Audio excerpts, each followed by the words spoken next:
राहुल गांधी यांचे वडील राजीव गांधी यांचं बलिदान देशासाठी आहे. राहुल गांधींच्या आजीचंही बलिदान हे देशासाठी आहे.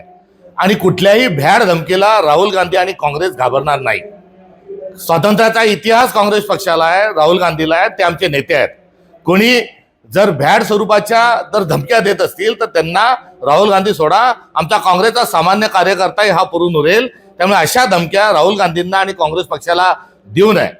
राहिला प्रश्न, राहुल गांधी सावरकरांच्या संदर्भात काय बोलले याची समीक्षा जर होत असेल तर त्याचं स्वागत आहे. राहुल गांधींनी कधीही शेलक्या भाषेत अथवा अपशब्द हे सावरकरांबद्दल काढलेले नाहीत. राहुल गांधींनी जे बोलले ते इतिहासाचे दाखले आहेत आणि एकट्या राहुल गांधींनीच हे दाखले दिलेले नाहीत, तर अनेक इतिहासकारांनी देखील तशा स्वरूपाचे दाखले दिलेले आहेत.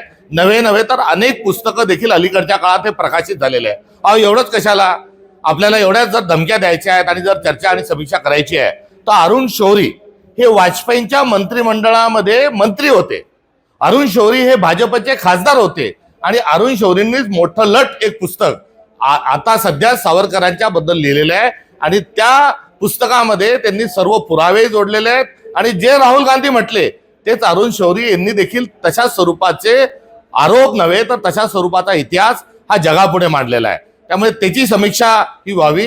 अशा ज्या धमक्या दिल्या जातात याचा आम्ही धिक्कार करतो, याचा आम्ही निषेध करतो आणि या धमक्या देणाऱ्यांना आम्ही पाहून घेऊ. नेतृत्व आमचं जे आहे ते आपल्या ठिकाणी आहे, मात्र काँग्रेसचा कार्यकर्ता आणि महाराष्ट्र प्रदेश काँग्रेस कमिटीच ही अशा प्रकारच्या आरोपांना निपटून घेईल, एवढंच या निमित्ताने आम्ही सांगतो.